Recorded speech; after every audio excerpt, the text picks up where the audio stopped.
As-tu déjà serré la main de quelqu'un et senti une brèche s'ouvrir en toi sans raison? As-tu déjà mis un vêtement anodin et aussitôt ton sommeil s'est assombri? Et si certains objets n'étaient pas seulement physiques, mais des clés que l'ennemi utilise pour entrer en toi, tu ne vis pas dans un monde neutre. Tu vis dans un champ de bataille sacré. Ce que tu touches, portes, goûtes ou signes peut ouvrir une brèche ou ériger un mur de feu autour de toi. 1. Le peigne de l'alliance. Tu n'as pas prêté attention. Le matin était gris, le miroir embué. Tu cherchais ton peigne et ne l'as pas trouvé. Alors tu as demandé. On t'a tendu un objet banal, plastique, léger, innocent, et dans l'instant même, ton esprit a été marqué. Ce n'était pas un geste anodin, ce n'était pas un échange, c'était une offrande, et tu étais la victime sans autel.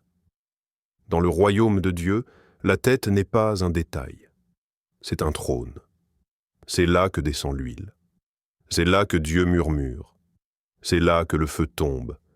Ton cuir chevelu est un sol sacré. Et chaque filament qui en pousse est numéroté dans le ciel. Tu pensais que tes cheveux n'étaient qu'un résidu de ton corps. Mais dans le monde spirituel, ils sont des cordes d'alliance, des fragments vivants de ton autorité. Souviens-toi de Samson. Ce n'est pas un glaive qui l'a vaincu. Ce n'est pas une armée, c'est une femme, avec une paire de ciseaux, et une trahison déguisée en tendresse. Elle ne lui a pas volé ses muscles, elle a volé le signe visible de son pacte avec Dieu. Quand ses cheveux sont tombés, sa force l'a quitté. Ce n'étaient pas les mèches qui étaient puissantes, c'était l'alliance qu'elle symbolisait, et l'ennemi le savait. Tu empruntes un peigne, tu le passes dans tes cheveux, tu le rends, et sur ses dents restent des traces de ton identité, de ta pensée, de tes prières, de tes combats, des morceaux sacrés. Et ce peigne devient un autel portatif, un point de contact, un outil rituel dans les ténèbres, des mains se lèvent, on ne prononce pas ton nom à haute voix, on le murmure dans des vapeurs épaisses. On ne te vise pas avec des balles, mais avec des incantations tissées autour de quelques cheveux restés sur un peigne emprunté.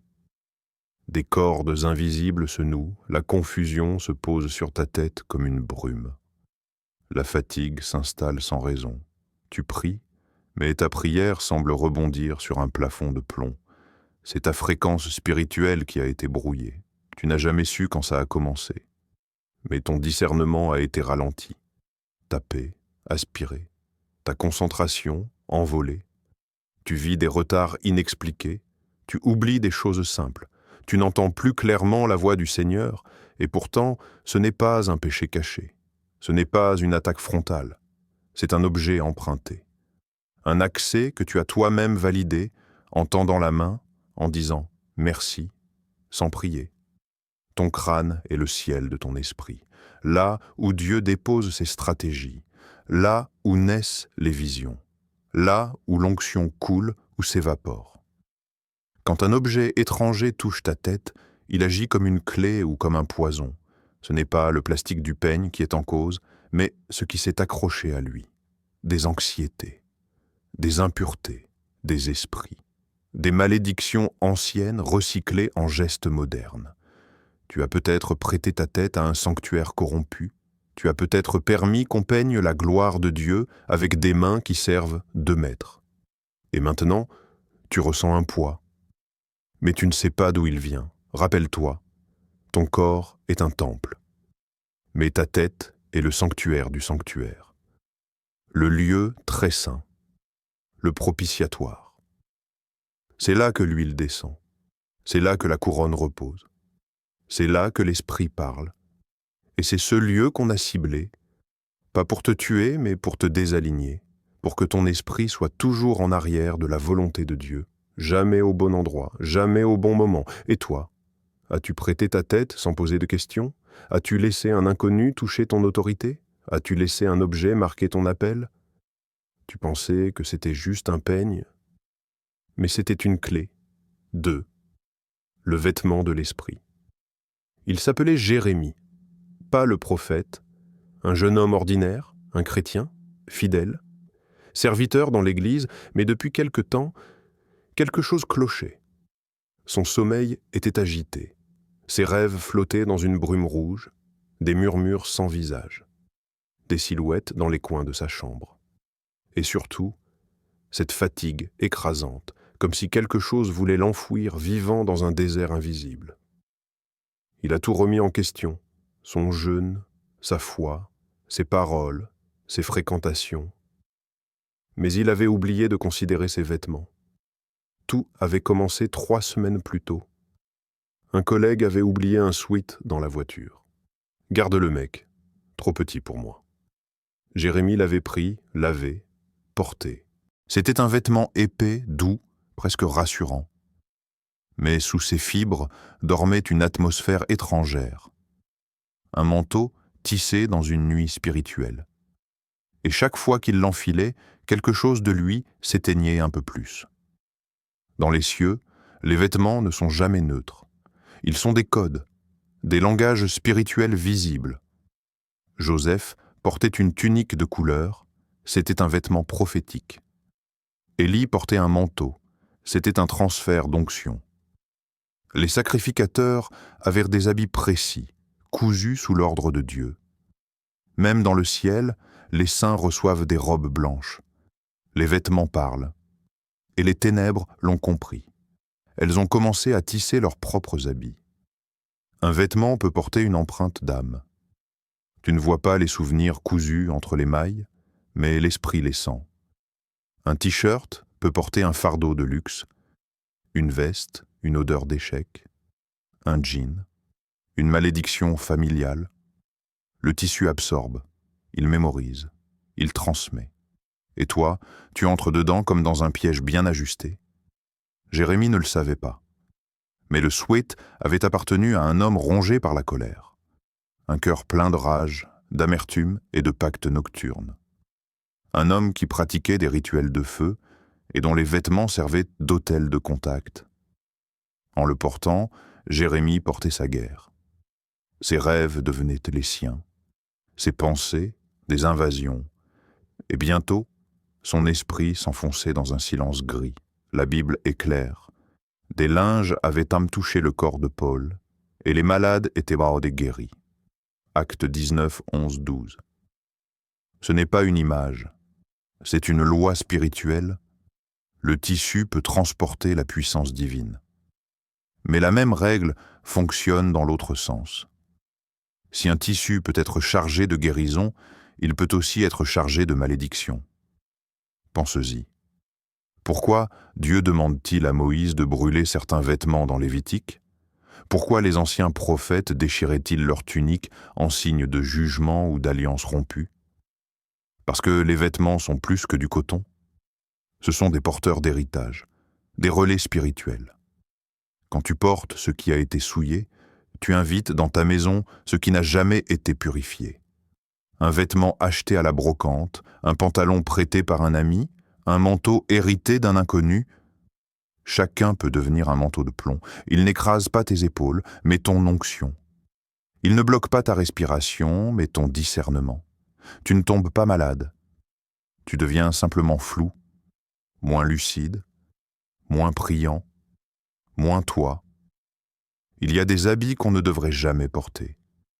Pas parce qu'ils sont laids, mais parce qu'ils ont absorbé une atmosphère étrangère. Des vêtements offerts par des personnes qui vivent dans des pactes. Des tenues portées durant des actes impurs. Des tissus volés, maudits, souillés, dédiés. Et pourtant, tu les portes sur le temple de l'Esprit Saint. Jérémie n'a compris que lorsque le Saint-Esprit lui a montré. Une vision dans la prière, le sweat pendait sur un fil barbelé, trempé d'une encre noire. Chaque fois qu'il le mettait, un voile tombait sur ses yeux. Il s'en est débarrassé. Et la lumière est revenue. Ton vêtement peut être une armure ou une prison, un manteau d'autorité ou un filet invisible. 3. Le pain sacrifié. Approche-toi du feu. Écarte les rideaux du monde matériel. Écoute, car aujourd'hui, nous parlons d'un mystère ancien. Un mystère de pain et de pacte. Un mystère que Satan connaît mieux que beaucoup d'enfants de Dieu. Il y a des tables qui ne nourrissent pas, des repas qui ne remplissent pas, des gâteaux qui ne sont pas sucrés mais scellés. Ce n'est pas la fourchette qui importe, ce n'est pas le goût, c'est l'intention invisible attachée à la bouchée. Tu crois croquer une simple part de gâteau, mais dans le monde invisible, tu signes un traité, un accord sans plume, sans discours, seulement un acte de mastication et une malédiction qui entre. La première guerre de l'humanité ne s'est pas déclenchée par le fer, elle s'est déclenchée par un fruit. La femme vit que l'arbre était bon à manger, et elle prit et mangea. Et le monde entier changea. Le sol gémit, la mort entra. Tout ça par un acte culinaire. L'ennemi n'a pas changé ses armes. Il les a raffinées. Il sait que manger, c'est s'unir. Dans le monde de l'esprit, ce que tu manges, tu deviens une partie de cela. Et cela devient une partie de toi. Dans l'ancienne alliance, les sacrifices étaient partagés. Le prêtre mangeait une portion, le peuple en recevait une autre, et tous communiaient avec Dieu à travers un repas sanctifié. Mais dans les ténèbres, ce modèle a été détourné. Les sorciers sacrifient aussi, mais pas à Yahweh. Ils consacrent les aliments aux esprits des profondeurs. Puis, ils les partagent avec des visages amicaux, des sourires pleins de levain, et des mains qui offrent non pas par bonté, mais par stratégie. Tu n'as jamais prié avant de manger cette part de pain offerte par ton voisin. Tu n'as jamais questionné cette tarte qu'on t'a tendue dans l'après-midi. Mais dans l'obscur, un autel avait déjà été dressé. Et ce n'était pas l'amour qui bénissait ce repas, mais un démon de pauvreté, ou un esprit de division, ou une force muette chargée de confusion mentale. Ce qui se passe ensuite est presque imperceptible.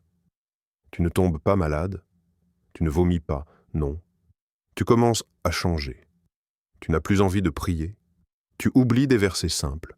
Tu deviens agité dans la louange. Tu discutes plus avec ton épouse. Tu doutes. Tu t'alourdis.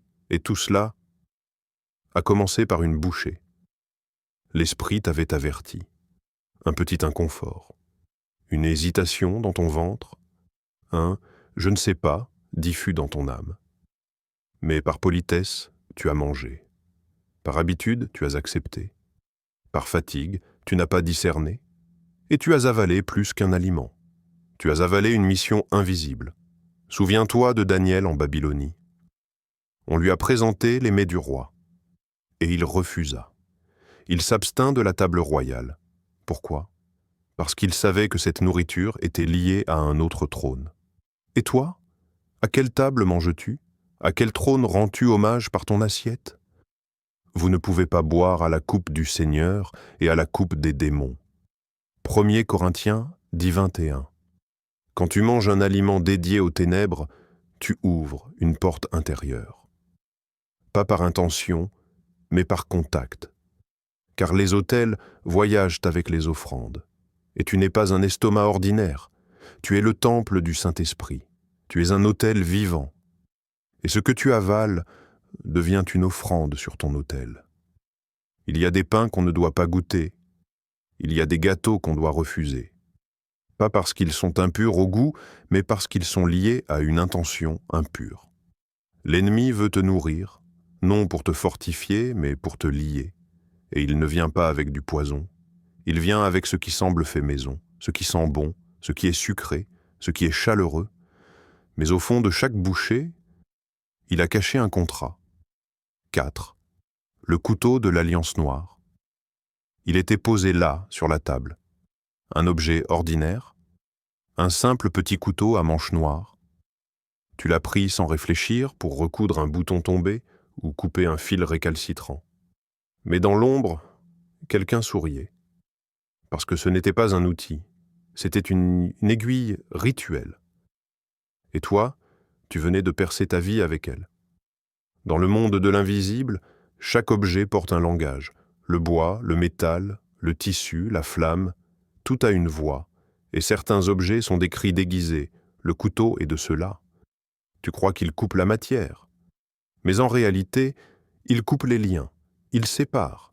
Il divise. Il crée une ligne, une brèche, et cette ligne devient une entrée. Souviens-toi, la langue du méchant est un glaive tranchant. Psaume 52,4. Le monde spirituel associe la lame à la parole, aux serments, aux paroles maudites, aux alliances rompues. Alors, quand tu touches un couteau offert par un ennemi spirituel, tu ne tiens pas un objet utile. Tu tiens un vecteur de déclaration invisible. Imagine cette scène. Une femme dans le secret de la nuit. Elle consacre un couteau, le plonge dans des parfums d'amertume, le nomme, le lit, le programme. Puis elle le rend à celui qui l'a emprunté, toi. Et quand tu l'utilises sur tes vêtements, tu lasses une autorité étrangère à ton domaine personnel. Tu ouvres des tissus. Mais dans l'esprit, c'est ton manteau de protection qui se fend. Les coutures que tu penses réparer deviennent en réalité des jointures faibles. Des endroits où l'esprit de division peut entrer, où la paix familiale peut se désintégrer, où la confusion peut s'enfiler comme un fil subtil entre les pensées. Ce n'est pas le métal qui blesse, c'est l'intention spirituelle qui s'y attache. Souviens-toi de la couronne d'épines. Elle n'a pas tué Jésus, mais elle a transpercé le symbole de sa royauté, ridiculisé son autorité, brisé l'image. Ce n'était pas un simple instrument de torture. C'était une attaque contre sa tête, contre son règne. Et aujourd'hui encore, l'ennemi utilise des armes symboliques, des épingles, des ciseaux, des petits couteaux inoffensifs, pour percer la dignité spirituelle de ceux qui ne discernent pas. As-tu déjà senti une oppression physique après avoir touché un objet anodin? Un mal de dos soudain? Une douleur inexpliquée? Un épuisement qui surgit sans raison? Peut-être que tu as activé un point de contact invisible. Le couteau prêté est parfois plus dangereux que l'épée levée, car il se glisse dans la main comme un ami. Il semble aider, mais il sème une brèche, et les esprits aiment les fissures. Regarde les anciens rituels païens. Presque tous impliquaient une coupure, une lame, un sang versé. Parce qu'une lame ouvre le pacte, même dans le camp de Dieu, le couteau était sacré. C'est avec lui qu'on faisait la circoncision. C'est avec lui qu'on coupait l'animal du sacrifice. Mais si la lame de Dieu sanctifie, celle de l'ennemi maudit. Tu n'as pas vu que ce petit couteau avait été consacré ailleurs, et que ses dents d'acier portaient la mémoire d'un autre autel. En l'utilisant, tu as laissé cette mémoire toucher ton manteau, ton corps, ton territoire. Et la confusion a commencé. Le désordre s'est installé. Tu es devenu irritable. Tu ne comprenais plus tes priorités, tu dormais mal, tu perdais des clés, des petites fuites. Mais tout était lié à cette coupure rituelle. Et maintenant, tu continues à dire que ce n'était qu'un couteau? Ou entends-tu enfin la voix des objets qui parlent en silence? 5. Le stylo de contre-signature. Écoute bien, âme précieuse. Ce n'est pas ton intelligence que l'ennemi redoute. Ce n'est pas ton chant, ni même ta ferveur. C'est ta signature. Car dans le monde spirituel, ta main a le pouvoir de sceller ou libérer, de lier ou briser, de contracter ou révoquer. Et pourtant, tu as signé avec un stylo que tu n'as pas choisi. Un stylo prêté, banal, tendu à la hâte dans un couloir, dans un bureau, dans une banque, chez un voisin. Tu as posé ton nom sans suspicion, mais dans les cieux, quelque chose a bougé. Dans le royaume, l'écrit a une voix. Quand Dieu a voulu donner la loi, il ne s'est pas contenté de parler. Il a écrit, avec son propre doigt, sur des tables de pierre. Une déclaration visible, scellée, irrévocable. Et dans l'enfer aussi, on écrit. Pas avec la lumière, mais avec la duplicité. Pas sur des tables de pierre, mais sur des feuilles d'influence invisible. Là, dans les coulisses, les stylos sont chargés, comme des aiguilles d'encre noire, conçues non pour écrire des mots, mais pour programmer des futurs. Ce stylo que tu as pris, était-il propre? Ou avait-il déjà servi? Avait-il signé un contrat d'échec? Une clause de faillite? Un pacte inconscient? Les sorciers d'aujourd'hui ne portent plus de cape, ils portent des cravates. Et leurs autels sont parfois des formulaires administratifs. Ils ne t'attaquent pas avec des malédictions bruyantes, mais avec des stylos préalablement offerts à la confusion. Un stylo, c'est une semence. Tu l'utilises pour écrire, mais dans l'invisible, tu sèmes des mots qui porteront du fruit. Et si le canal était souillé, alors le fruit naîtra, corrompu. Avez-vous déjà signé un contrat et aussitôt senti que votre paix s'échappait? Avez-vous déjà rempli un dossier de rêve et vu l'opportunité se faner sans explication? Avez-vous expérimenté un rejet soudain après avoir paraphé une simple ligne? Ce n'est pas toujours l'ennemi direct, parfois c'est l'instrument. Le stylo était un vecteur, un conducteur d'échecs, un conduit silencieux. Regarde l'histoire d'Esther. Haman ne pouvait pas simplement haïr les Juifs en secret, il voulait les détruire légalement. Alors il écrivit un décret et le scella de l'anneau du roi. Et ce décret devint loi. Une malédiction encadrée par une signature. Un assassinat par l'encre. L'Esprit de Dieu révèle ceci. Beaucoup d'enfants du royaume vivent sous des décrets qu'ils ont eux-mêmes signés, avec des stylos qu'ils n'ont jamais bénis. Des signatures sur des prêts, des contrats, des alliances, dont le stylo portait déjà l'esprit du rejet. Et maintenant, ils vivent selon un script qu'ils n'ont pas écrit, mais qu'ils ont validé, par négligence. C'est pourquoi le diable n'a pas peur de tes déclarations orales, tant que tu continues à signer avec des instruments qui lient ta main dans l'esprit. Ta main est une autorité. Ta signature est une empreinte de pouvoir. Et un stylo n'est jamais neutre. Il est soit sanctifié, soit assigné. Un enfant de Dieu ne signe pas sans discernement, il prie sur l'encre. Il consacre ses instruments d'écriture.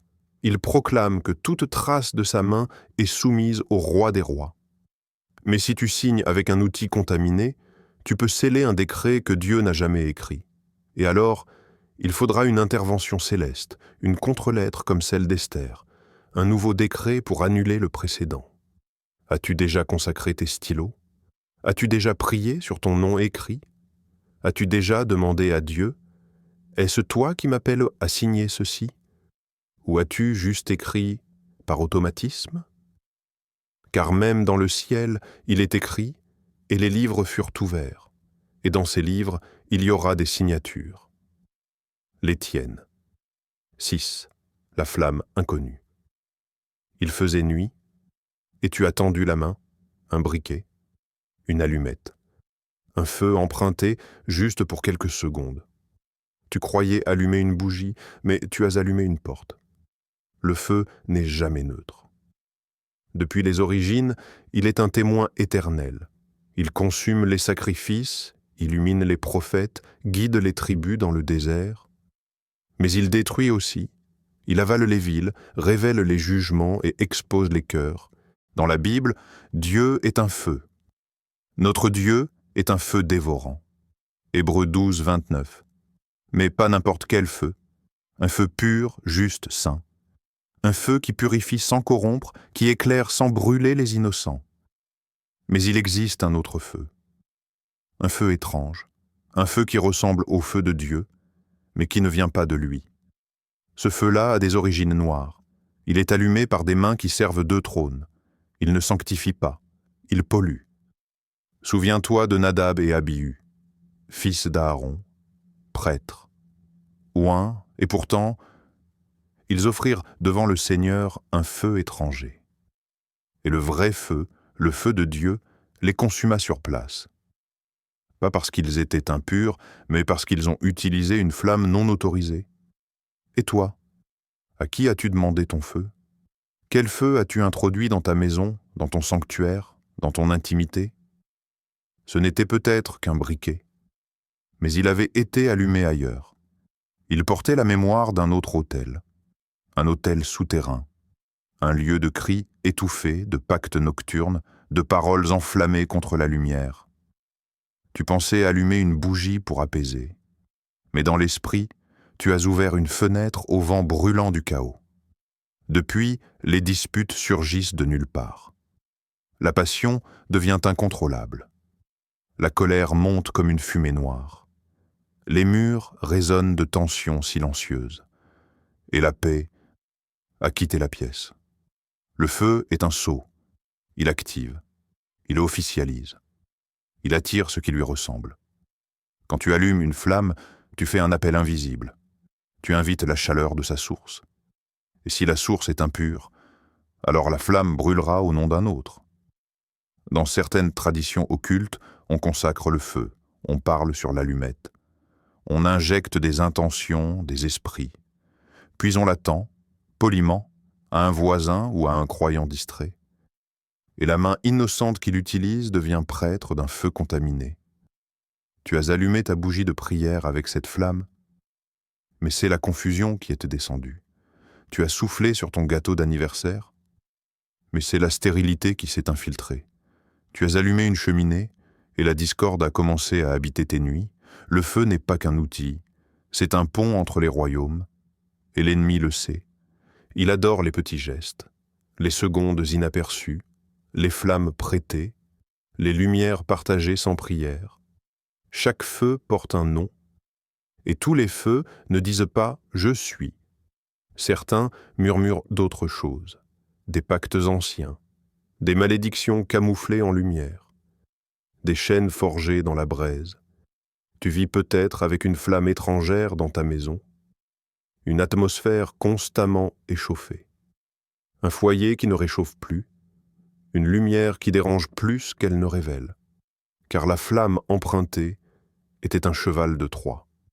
7. Les chaussures du détour. Tu ne t'en souviens peut-être pas. C'était un soir calme, tu étais pressé. Tu as enfilé une paire de chaussures qu'on t'avait prêtée, une démarche pratique, anodine. Mais ce que tu as mis à tes pieds, c'était plus qu'un cuir usé. C'était un itinéraire spirituel. Dans le ciel, chaque pas compte, chaque foulée résonne, chaque direction est pesée.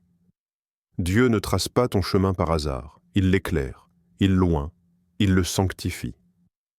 Tes pas sont ordonnés par l'Éternel. Psaume 37, 23.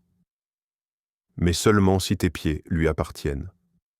Quand tu mets les chaussures d'un autre, tu risques de marcher sur un sentier qu'il n'a jamais prévu pour toi. Souviens-toi de Moïse. La première chose que Dieu lui a dite face au buisson ardent: ôte tes sandales, car le lieu où tu te tiens est saint. Pourquoi? Parce que les chaussures de Moïse portaient la poussière d'Égypte, les traces de l'ancien esclavage, les chemins impurs, les déserts parcourus sans Dieu. Et ce jour-là, Dieu a exigé un sol direct, sans filtre, sans mémoire étrangère. Chaque chaussure porte la mémoire du sol qu'elle a foulé, et certains sols sont maudits. Tu as peut-être mis les baskets d'un ami, les talons d'une sœur, les bottes d'un frère, mais tu ne sais pas qu'ils ont marché sur des territoires d'amertume, des sentiers d'échecs, des chemins où le destin s'est fracturé. Les chaussures sont des véhicules de trajectoire, des extensions de l'appel, des traducteurs de direction, et quand tu empruntes une chaussure, tu risques d'hériter d'un chemin qui n'est pas le tien. Depuis que tu les as portées, tu tournes en rond, tu arrives toujours presque au but. Mais un obstacle surgit, un détour, une barrière invisible. Tu pensais que c'était la saison, mais elle t'a glissé entre les doigts, et dans l'invisible, le terrain a été échangé. Ton itinéraire a été piraté. Regarde Josué. Après la victoire de Jéricho, il a connu une défaite à Haï. Pourquoi?